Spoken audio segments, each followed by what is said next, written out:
Hi, this is Dinah Everett-Snyder. Last week I spoke at some length about our current new healthcare plan, and I used the examples of our veterans and our autistic children to highlight some of the issues with the Unaffordable Healthcare Act and what our veterans have been experiencing through the VA healthcare system, and how really the Unaffordable Healthcare Act is the VA on steroids.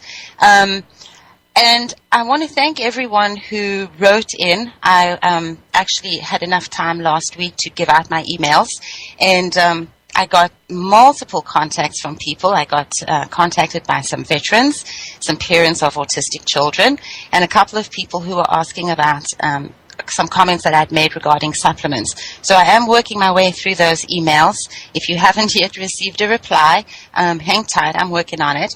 And so because of the overwhelming response, I decided that I was actually going to continue talking about those things this week, and address actually some of the things that were asked and some of the responses that I gave via email, because it's my belief that for every one person that has the courage to send in an email and a question, there's probably 100 or more that are thinking the same thing. So I'm going to go ahead and give my email contacts now at the beginning of the show, because the way my shows generally run is that I run out of time at the end and I just fall off the end of the platform. So to contact me directly, you can email me either at DinahEverettSnyder@hotmail.com, or you can contact me via Canary Chronicles @outlook.com. Either of those works. And if you just put radio show in the header, then when I go through my spam, I can find you. So we're going to continue talking about veterans and autistic children. And so there's something I want to read you, because this plays right into everything that comes hereafter. It's a paper that was given out by the World Health Organization just recently, and here is a brief synopsis. And it goes like this. Contemporary food systems need to change, and the health and food sectors need to work more closely together. If more than half the world's population that doesn't eat enough, overeat, or eats poorly are to be helped, the World Health Organization has said. Dr. Hans Trussen, Executive Director of WHO's Director General's Office, said elderly dietary interventions were a major way of tackling global disease. We need to look at diet-based solutions, he said. If we, in the past, were mainly challenged by malnutrition in children, we are today facing an epidemic of poor diets and low physical activity, leading to high blood pressure, cardiovascular disease, diabetes, and overweight issues. The nutrition and health threats have actually expanded and worsened, and this will not go away by itself. We need to address it urgently now and in the future. The health sector and the food sector need to work together. And here's the scale of the problem. The drastic call came at a meeting of the World Health Organization and Food and Agriculture Organizations in Rome this last week, where the Director General said, it's clear that the ways in which food is managed today are failing to result in sufficient improvements in nutrition.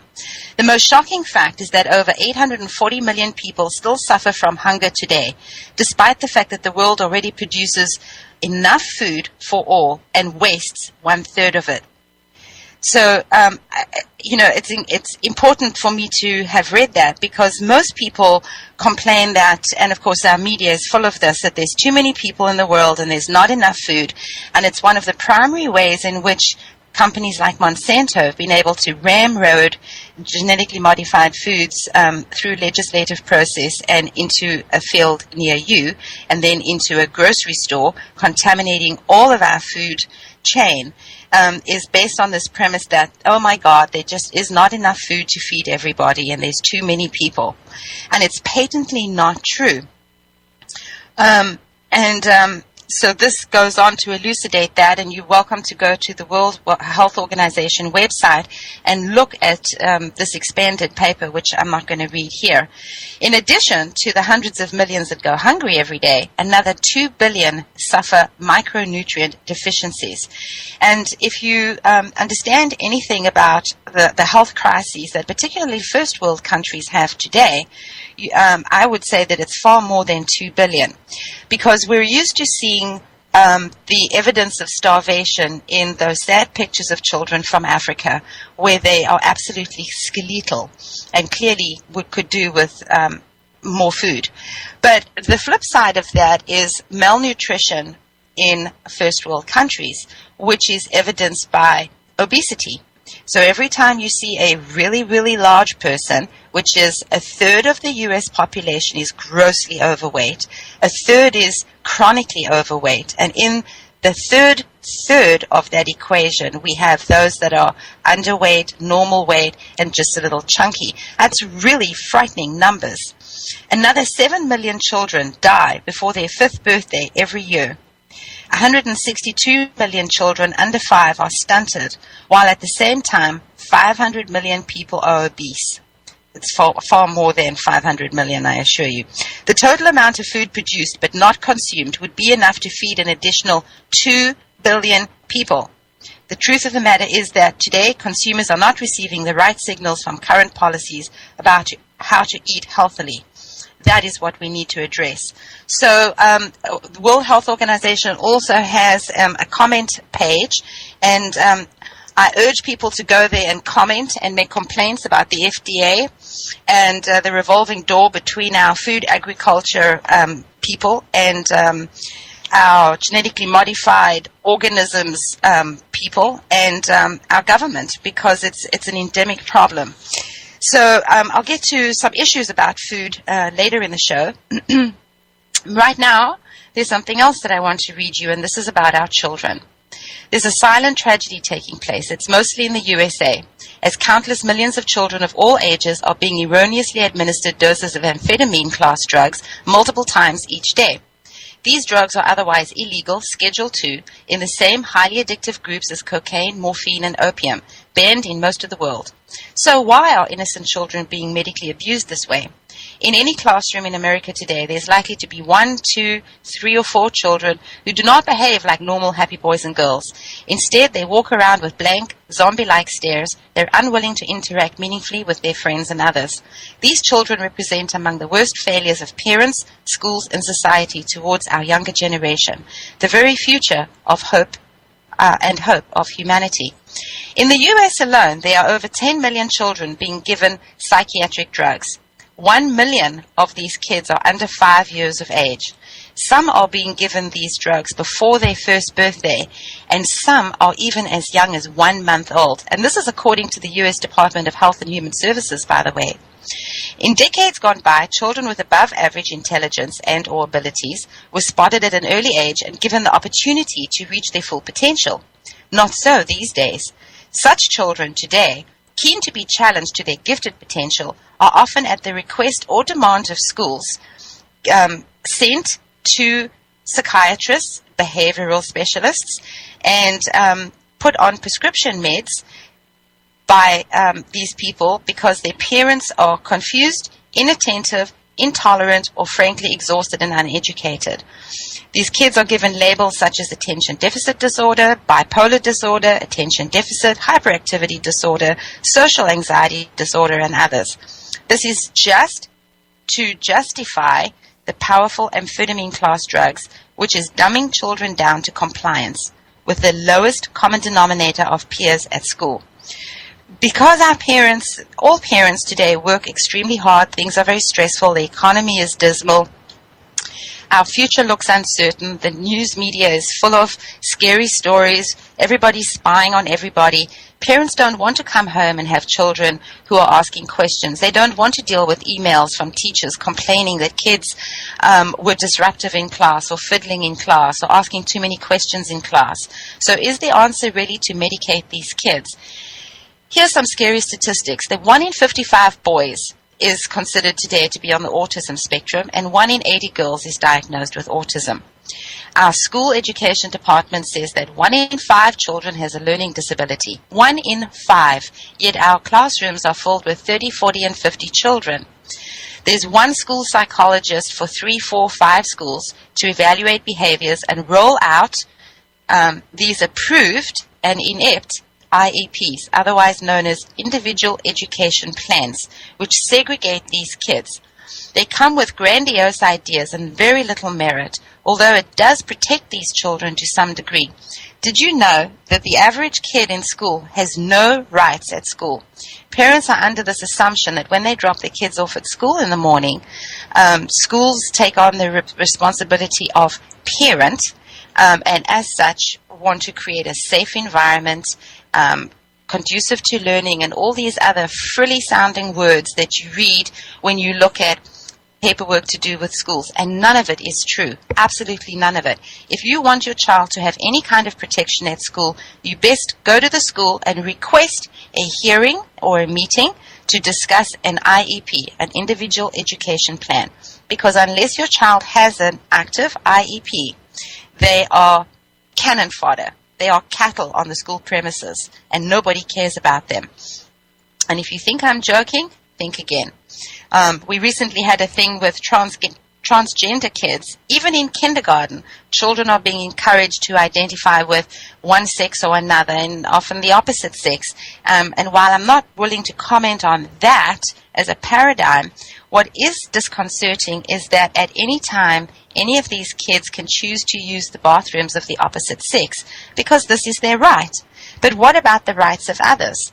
To all those parents who have little girls at schools that go to 6th grade, what are you going to do with your kindergarten girl when a 5th grade and a 6th grade boy decides one day that he's a transgender kid and he is now going to use the girls' bathrooms where your kindergartner goes? That was just my little transgression of the moment. So our children essentially have become the victims of poor diet, lack of nurturing, unhealthy lifestyle, and an uncaring, hyper-controlling society where everybody's spying on everybody and everybody's dictating what everybody else can do all the time. Tens of millions of children have suffered severe but reversible neurological damage due to the processed junk foods given by parents and schools, toxic drinks such as sodas containing aspartame, forced vaccines and other medications, and toxic contamination from environmental sources. These toxins attack the developing brain of the child in various ways, generally manifesting, if not autism, as an abnormal behavioral response such as an inability to concentrate, restlessness, fatigue, inability to learn, difficulty socializing, and so on. All of these symptoms can be fully resolved, and the child can be restored to a full physical and mental health with a natural, balanced diet and lifestyle. The consequences and dangers of feeding amphetamines to children are, but are not limited to, heart problems, mania and psychosis, hallucinations, depression and anxiety, violence, hostility and aggression, seizures, suicide attempts, homicidal ideation, and death. The only so-called disorder is not with children, but with a broken controlling society and parents and teachers, administrators, religious leaders who lack compassion and responsibility. They're putting their own needs and the needs of the collective, the requirement of an easy life before the health and well-being and the future of our children. Children, for their part, as from the beginning of time, only require feeding with a healthy, balanced, nutritionally complete diet, nurturing, compassion, tolerance, respect, understanding, a stable home, and the capacity to achieve their full potential, and above all, unconditional love. This plays right into what we're seeing with our veterans. There are a lot of very striking similarities between children on the autism spectrum, ADHD, OCD, and their hypervigilance and their chronic neuroses across the board, and our returning veterans. And it's absolutely there's absolutely no reason why the department, the military department, hold on a second, I'm getting a flickering screen, so I don't know if I'm going to get dropped in a second. It's very disconcerting. All right, well, I'm going to keep talking. I'm pretty sure they'll let me know if I get dropped.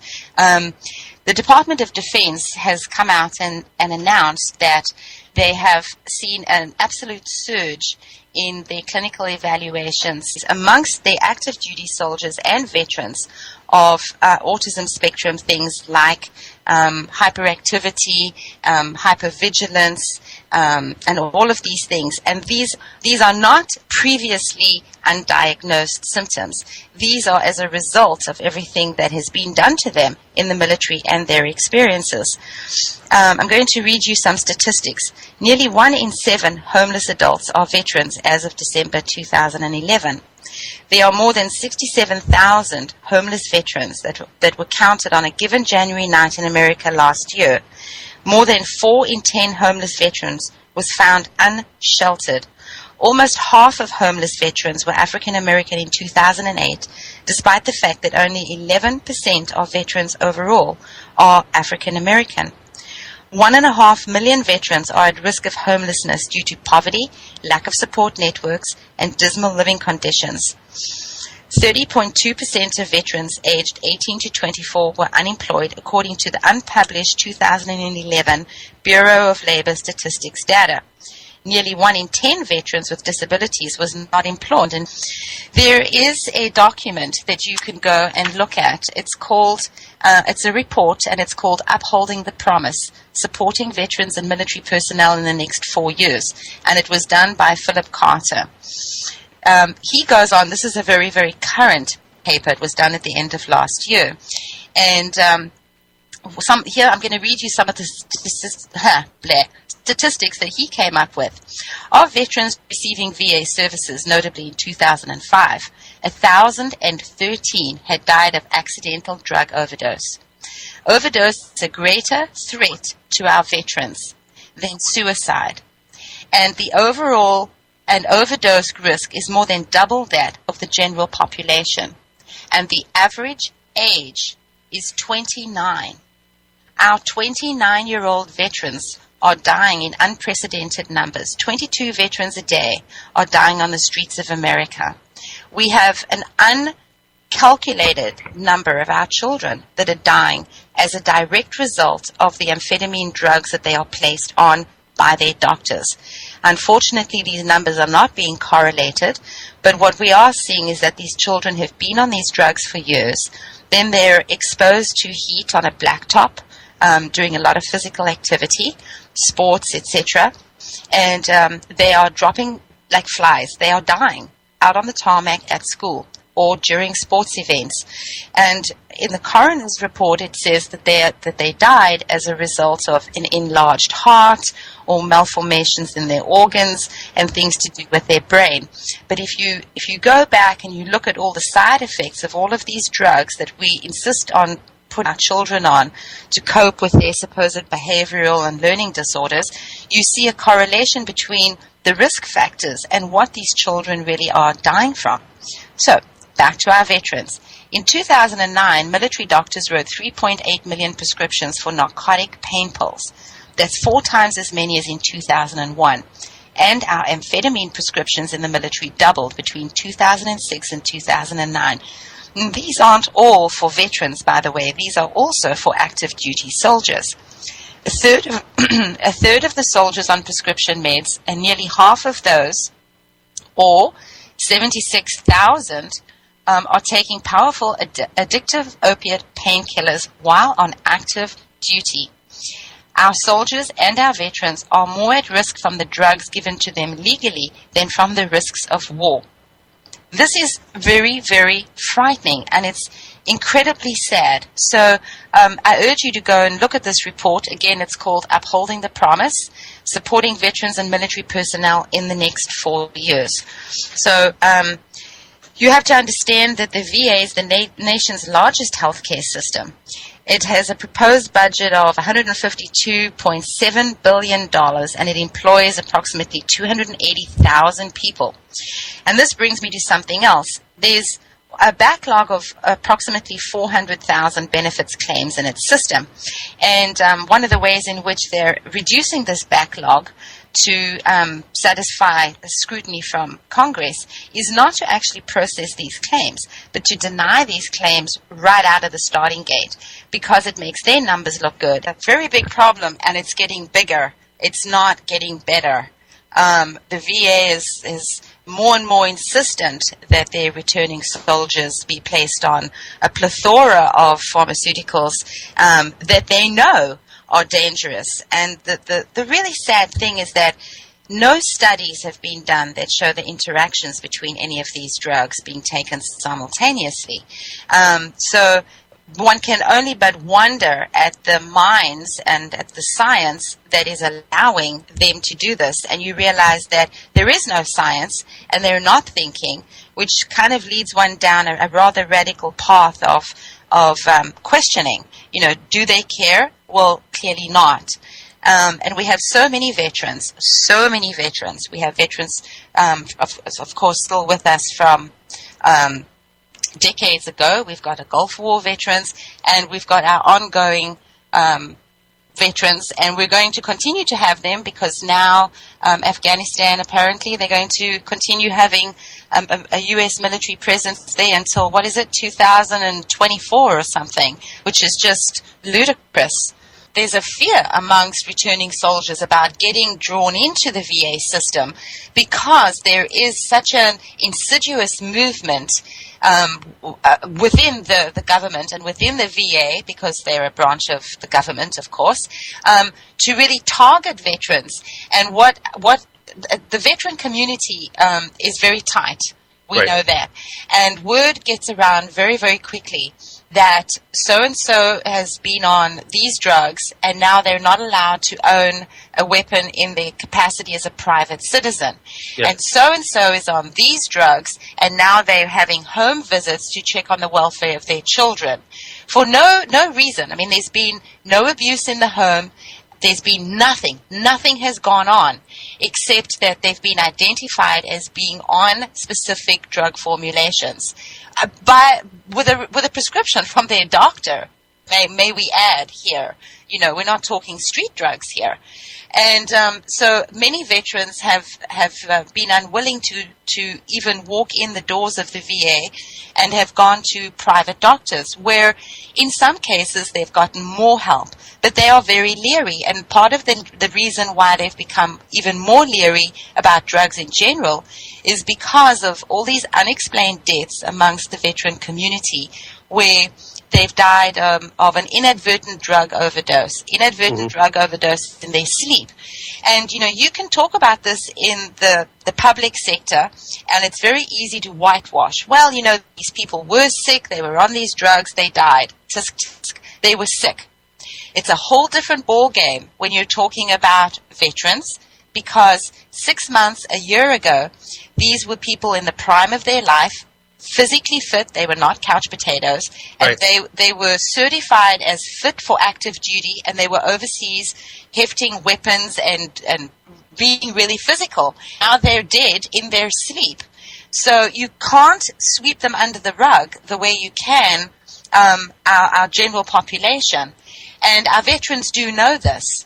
And so, you know, my work came about because of the work that I was doing with their autistic children primarily. Right. And what we saw when the veterans were returning is the same sorts of hypervigilance, the same sorts of mood disorders, mood disturbances, sleep disturbances, the same sorts of hypervigilance. And because these guys had been away for an extended period of time, when they came home, they were able to see huge changes in their children, in their autistic children. And they couldn't believe that all of this was achieved primarily through physical nutrition, food on a plate, and then the addition of specific supplements, over-the-counter supplements. And so this raised an environment for them in the small community that I work in, where they were much more open and amenable to trying something kind of sissy and something kind of girly. You know, changing their food, dietary choices, cutting out alcohol, cutting out metabolic and energy drinks, which is drinking energy drinks in the military is like an epidemic of its own, because the stuff is handed out like candy when they're deployed. Everybody drinks it, and they come home, and now they're drinking not only alcohol, but they're continuing to drink all of these energy drinks, and continuing to have these PTSD symptoms and vigilance and all of the rest. So the stress on the adrenal glands alone and their cortisol levels, which is the death hormone, is astronomical. So you've got a real shitstorm waiting to happen before you've tried to do anything to these guys at all. Yeah. I want to ask the people that listen to the show to please go and Google Seroquel. If you don't Google any other drug, but you want a good example of what all these drugs represent, go and Google the history of Seroquel, just to see how contaminated the decision-making process is when it comes to all of these drugs that our veterans and our children are being put on.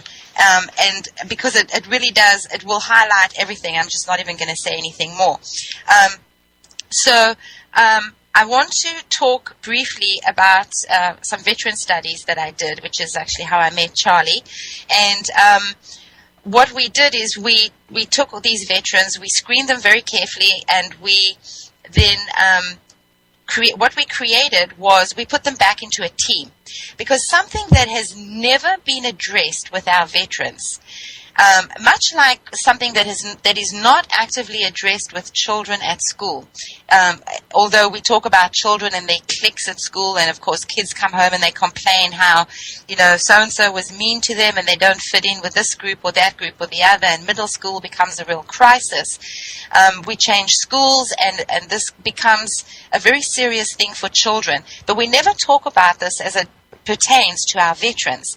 We have these guys they go through basic training where the human being is deconstructed and a soldier is reassembled. We send them off to war. We give them terrible irradiated food.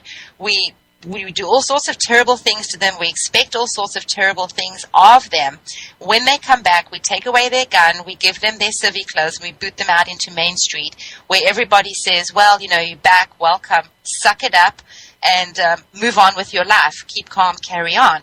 And something that has never, ever been addressed is the grief that these soldiers feel on many, many levels. And one of the grieves that we're able to address in the study is their loss of a team. Because one of the intrinsic parts of being in the military is being part of a team. You function together as a unit. You go everywhere together, no matter how small or big you are. And if someone is rotated out, they are replaced, and that is your team, whether you've known them for just 3 weeks, 3 months, or 3 years. The team is very central to the viability of our soldiers. And when they come home, they have lost that.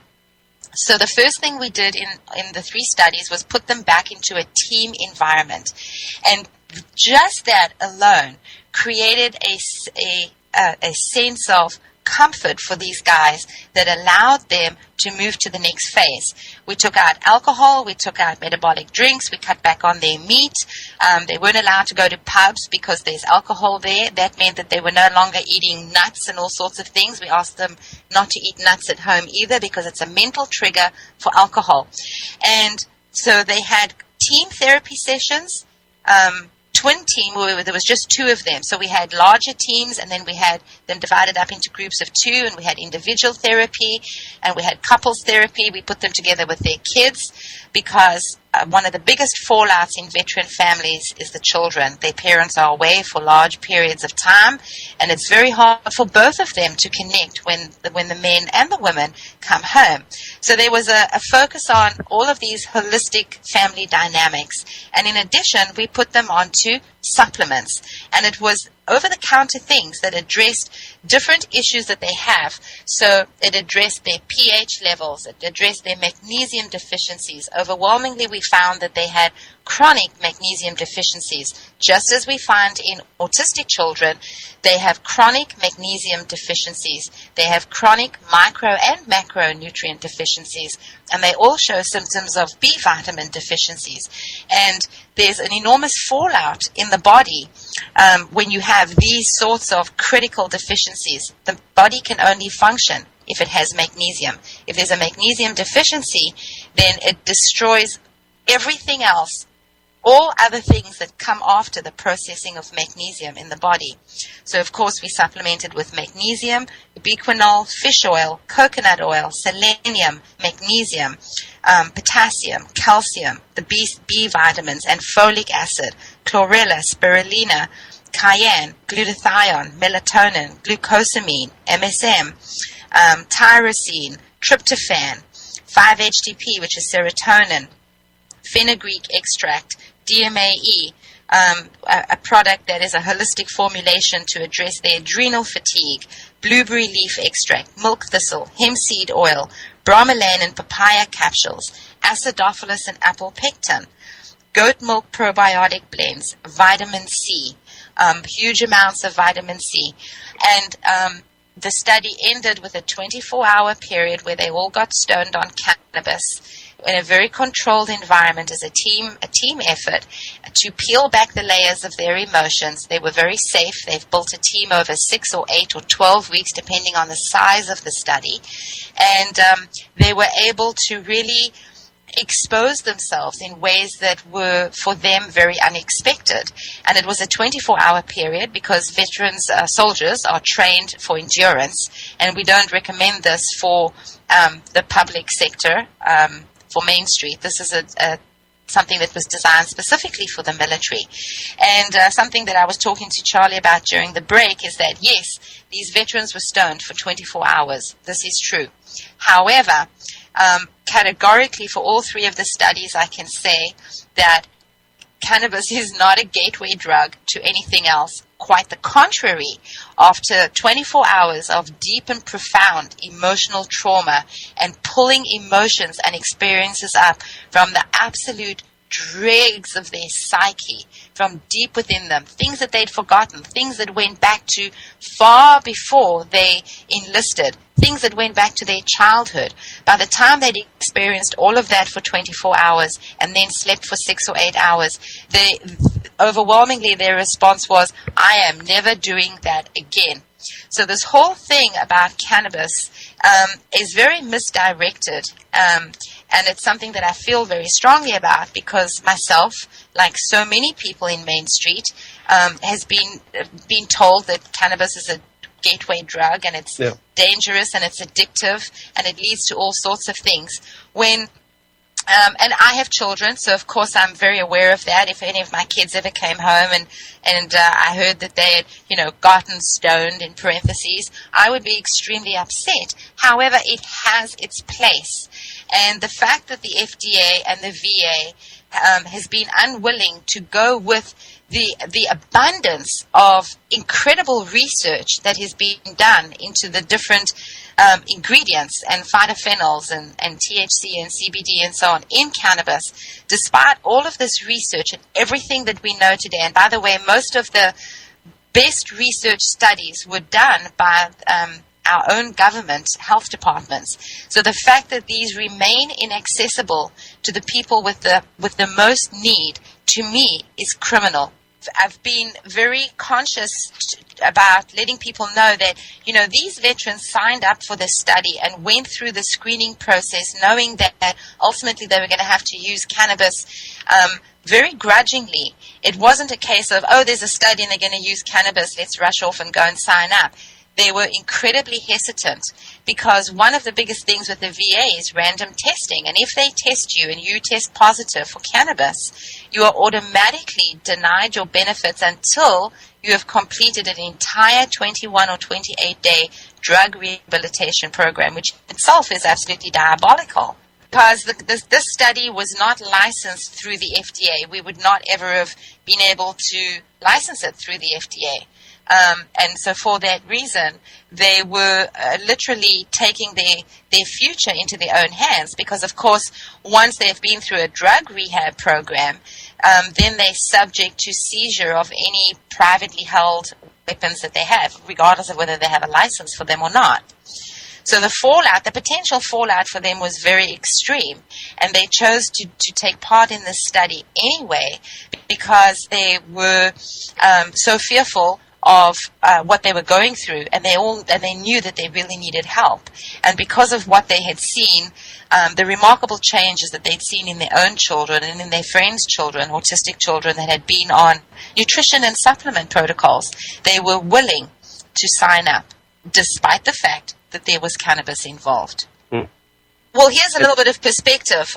If you do a PubMed, which is a medical search engine, if you do a PubMed search for scientific journal articles that are published in the last 20 years that contain the word cannabis, you have 7,704 results. But if you add the word cannabinoid, the results increase to almost 16,000. And the word cannabinoid is interesting, and I want to put that out there because we all know that we have an immune system. And we all know that we have a central nervous system. But not too many people know that you come equipped with an entire cannabinoid receptor system. And that when a full-term infant is born, we understand that their nervous system is very immature because they don't need it. They're not walking around. They don't have to be self-protective. But the cannabinoid receptor system is complete and utterly mature and developed.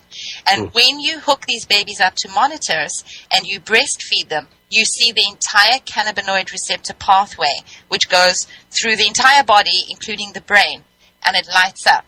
When you feed them a formula from a bottle, it does not light up. So this goes to this old wives' tale of, bottle-fed babies don't sleep really well, so you have to put a bit of cereal in there to put some lead in their stomach to make them sleep well, whereas breastfed babies really get drunk on the breast milk. It's so satisfying and they sleep so deeply afterwards. Any mother who's breastfed a baby will be able to relate to having to wake the baby up during feeding. And it all goes back to this whole cannabinoid receptor system. I have been talking extensively about veterans and autistic children these last weeks, and my concerning parallels that I've seen between their symptoms such as chronic mood swings, night terrors, their hypervigilance, their repetitive motions, their anxiety levels, certainly their stress levels, many similarities between their chronic gut issues and their food fetishes. I've talked about veterans and cannabis, and a study which I created that utilized both fresh juice cannabis and one continuous 24-hour period of controlled therapy where they smoked cannabis for the entire 24 hours to achieve an emotional plateau against which it was really brutal observational therapy and a focused attention that could be given to each person's unique experiences during their deployment, and in fact reaching far back, further in their lives, as it turned out, often all the way back into their childhood.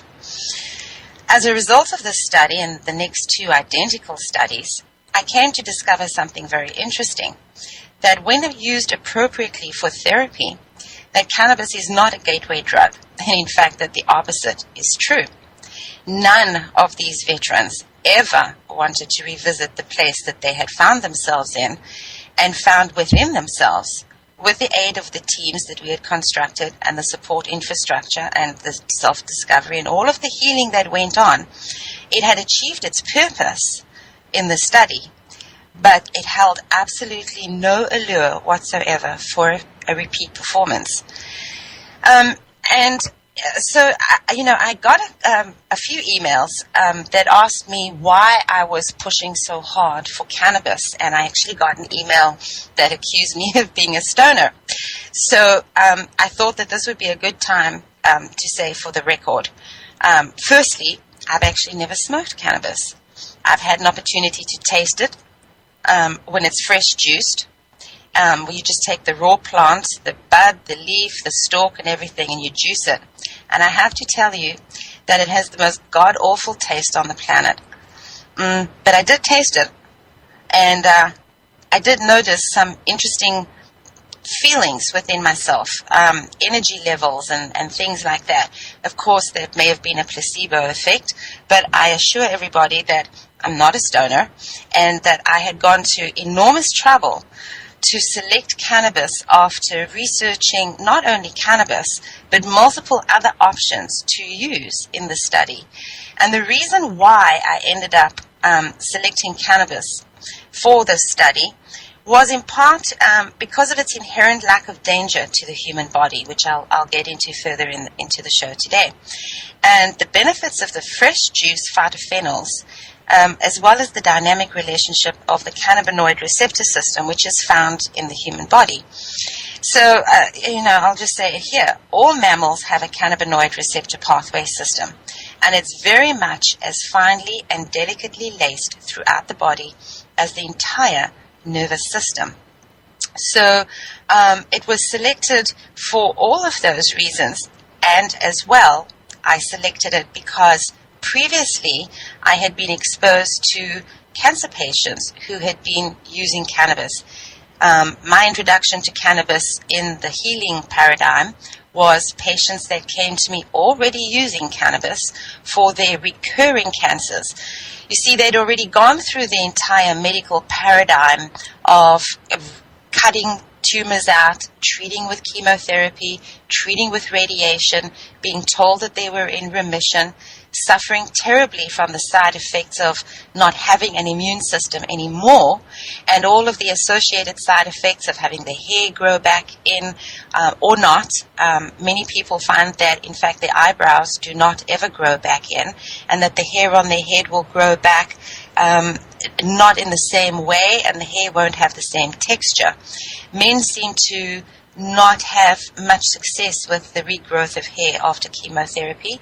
Women more so, but they have a lot of issues. So when you've been through the entire medical paradigm, and you faced it, you have faced down the monster, and the monster being both the cancer and the medical paradigm. When you have a recurrence of cancer, you are immediately much more amenable to looking at some alternatives. So I had been approached by some people who were already on cannabis, and they were just looking for emotional support and supplement support, and they wanted to know if there were any other adjuncts that they could employ along with their cannabis to help them hopefully overcome this cancer a second time.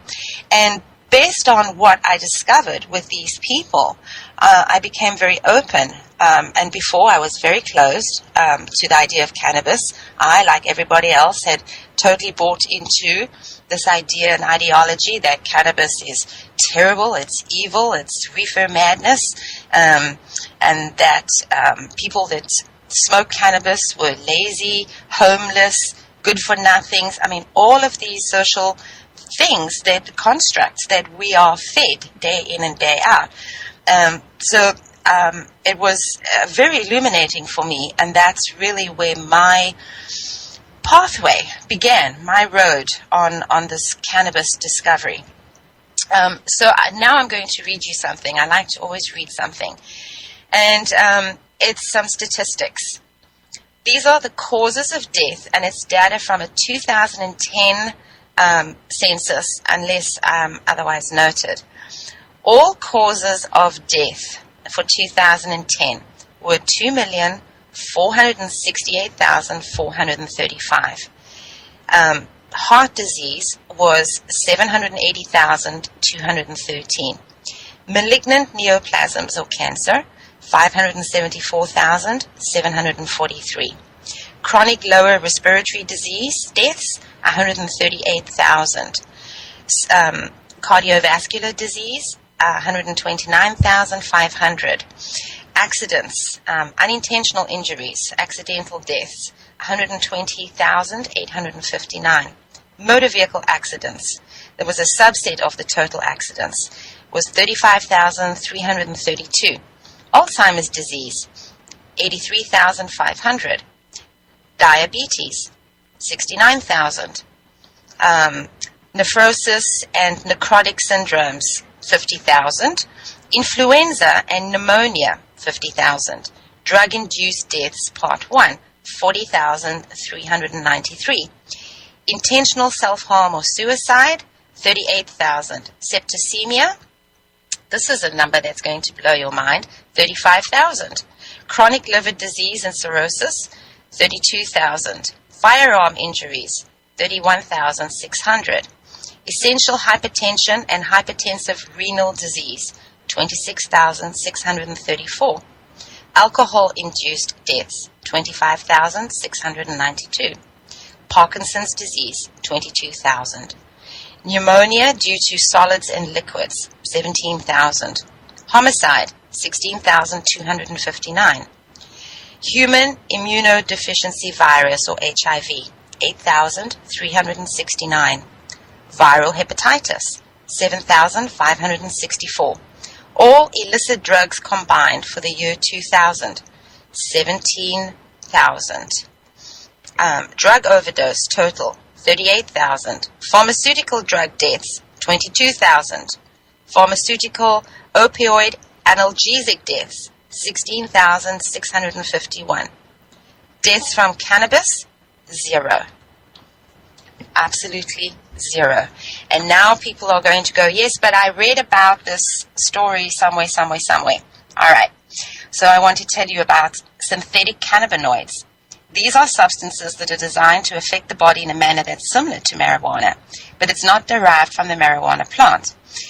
Until 2012, they could be purchased with no age restrictions, and their popularity amongst young people had grown astronomically. Synthetic cannabinoids are known by a variety of names such as spice or K2, synthetic marijuana, fake marijuana, because they're marketed with claims that their effects mimic those of marijuana. Synthetic cannabinoids are typically sprayed onto herbal products, many of which are listed as inactive on the product packaging. Although certain synthetic cannabinoids and specific chemicals contained in these preparations were made illegal in some states, a comprehensive national ban was not enacted until July 2012. Therefore, products containing synthetic cannabinoids were frequently marketed as legal and not for human consumption, and could be purchased online and in legal retail outlets such as convenience stores. Because the products marketed as synthetic cannabinoids contained different ingredients from each other, it was difficult to identify which physical effects are caused by synthetic cannabinoids. They've been reported to cause agitation, anxiety, nausea, vomiting, tachycardia, elevated blood pressure, tremors, seizures, hallucinations, paranoid behavior, and non-responsiveness. So the Drug Abuse Warning Network, which is called DAWN, first detected a measurable number of emergency departments visits involving synthetic cannabinoids in 2010. And their comprehensive report presents data related to these visits. And so, of course, I'm reading from this. Of the approximately 2,300,000 ER visits that involved drug misuse or abuse in 2010, synthetic cannabinoids were specifically linked to an estimated 11,406 visits. It's absolutely phenomenal. The report focused on this age group of 12 to 29. And in this age group, there were 8,557 visits, or 75% of all visits involving synthetic cannabinoids were made by patients aged 12 to 29 in 2010. So you have to be very careful when you read about these things in the news media, because they simply list them as cannabis or marijuana-related ER visits. They do not make the distinction, which is incredibly important to make if you're going to be talking about cannabis. Because it's important, too, to know that the U.S. federal government owns the patents on the active compounds of cannabis, even though it's a Schedule I drug. So you can get cannabinoids that are synthetic, that are part of treatment protocols. And in those cases, those drugs are patented with their synthetic compounds.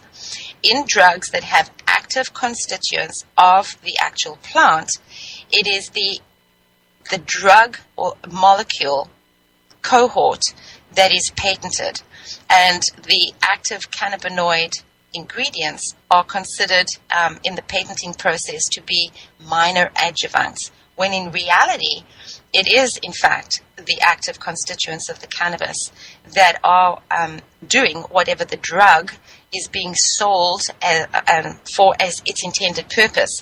So there's some very insidious things going on in this industry. And so at this point, it behoves me to talk a little bit about cannabis itself, because I've gotten some emails complaining that our shows have ended right before I was going to get into what they perceived was some nitty-gritty on cannabis itself. So I'm going to actually ask my tech guy if he can put up some links with this particular show, because there are some fantastic websites that I would recommend, but I'm not even going to try and give them to you on the show. They're just too complicated, but I will make sure that they go up with the show. And in the meantime, you can Google biochemist Dennis Hill cures stage 4 prostate cancer with cannabis oil. So you can just Google that, biochemist Dennis Hill cured stage 4 prostate cancer. What he's done is he's put together a very comprehensive, very easy to read website that gives a lot of the very simple to read and important stuff to do with cannabis. So I'm going to just, blitz through a few things. And that is that THC kills the cancer. THC is also the molecule that has the phytotropic effects on the brain. CBD, on the other hand, kills the cancer's ability to metastasize, which is an important distinction. In fact, up until quite recently, we almost lost CBD in the hybrid strains of cannabis around the United States because they were being bred for their phytotropic capabilities.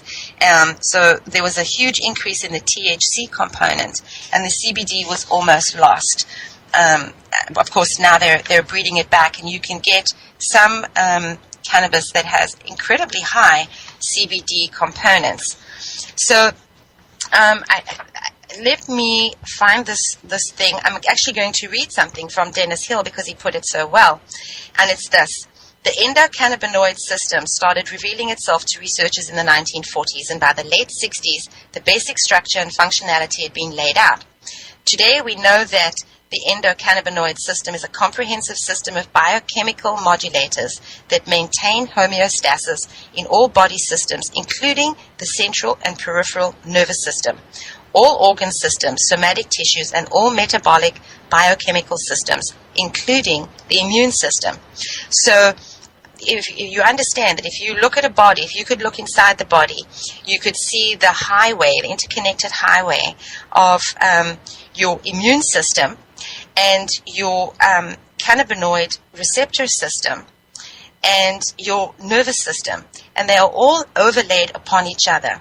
Something that's very telling with the cannabinoid receptor system is that it goes everywhere in the body, including the brain. This is why when you take the active components of cannabis, they can treat brain cancer, because the pathway allows these molecules access to the brain across the blood-brain barrier.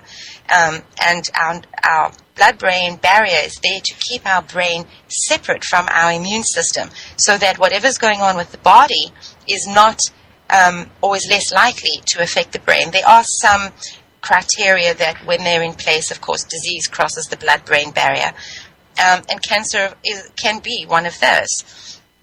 So this homeostatic matrix is not a recent evolutionary twist just for humans. We find the endocannabinoid system in every chordate creature for the last 500 million years. It is a fully mature biochemical technology that has maintained health and metabolic balance for most of the history of life itself. Remember, as I said, that all mammals have a cannabinoid receptor system. The two major interactive systems within the endocannabinoid system are, one, the cannabinoid receptors that we find on all cell surfaces and neurological junctions, and two, the endocannabinoids that hit the receptors to trigger various metabolic processes. So if you look at cannabinoid receptor distribution maps on the body, you see that CB1 receptors, are most sensitive to anandamide, which are found in the brain, spinal nerves, and peripheral nerves. CB2 receptors are preferred by a whole nother pathway and are found largely in the immune system, primarily the spleen. The nature of the endocannabinoids are functionally much like neurotransmitters, but structurally are different. They're in the family of signaling specific lipids in the body. These signaling cannabinoids keep track of metabolic systems all over the body. This information is shared with the nervous system and the immune system so that any imbalance is attended to. If the body is in chronic disease or emotional stress, the immune system can fall behind and lose control of compromised systems. It's here that the phytocannabinoids can pitch in to support the stressed body in a return to health. The cannabis plant provides analogs of the body's primary signaling cannabinoids. THC is a mimetic, and CBD is also mimetic to other areas of the body. They have the same affinity to CB1 and CB2 receptors, providing the body with additional support for the immune and endocannabinoid systems. Phytocannabinoids supercharge the body's own endocannabinoid system by amping up the response to demand from the immune signaling system. So I would urge you to go there and read it, whether you are sick or not, and regardless of your particular feelings about cannabis, because it's very important that we get this information out there and that people understand that most of what you've been led to believe regarding cannabis is absolutely not true. THC kills the cancer by shredding the mitochondria, and there's an enormous cascade of issues that occurs along with that. So I'm going to actually start talking now about cancer because, of course, cannabis has an enormous application in cancer, and currently we have almost 1 in 3 people with cancer. In your lifetime, you are absolutely going to know someone with cancer, and within the next 2 decades, 1 in 2 people is going to have faced cancer in their lifetime. So it is incredibly important that you educate yourself now. The laws on marijuana and medical marijuana are changing rapidly. The federal government, of course, does not recognize any of these laws. Eric Holder keeps making promises that he's not upholding. President Obama keeps making promises and, in fact, stumped with a promise to protect medical cannabis users, and all of that has fallen by the wayside. Okay, so let's get into some of the nitty-gritties concerning cancer. Cancer is anaerobic, does not need oxygen. It has developed a way to eat without oxygen, and when it can eat, it can grow. Cancer ferments glucose. Cancer cells excrete lactic acid, which goes into the liver. The liver converts the cancer cell byproducts, that lactic acid, back into glucose, and the cancer keeps eating. Cancer is very inefficient, so it's the liver that is forced to work extremely, extremely hard. Glucose is found in meat because all meat is fed corn. So when you have a diagnosis of cancer, you immediately want to cut out all corn. That's high fructose corn syrup. That is anything with corn. No meat, no chicken, and no corn products. And once you start looking at labels to eliminate corn, you realize the plethora of things that have corn in: breads, pastries, pasta, cereals, jams, ketchup, mustards, preserves. It's crazy how much stuff has corn in it.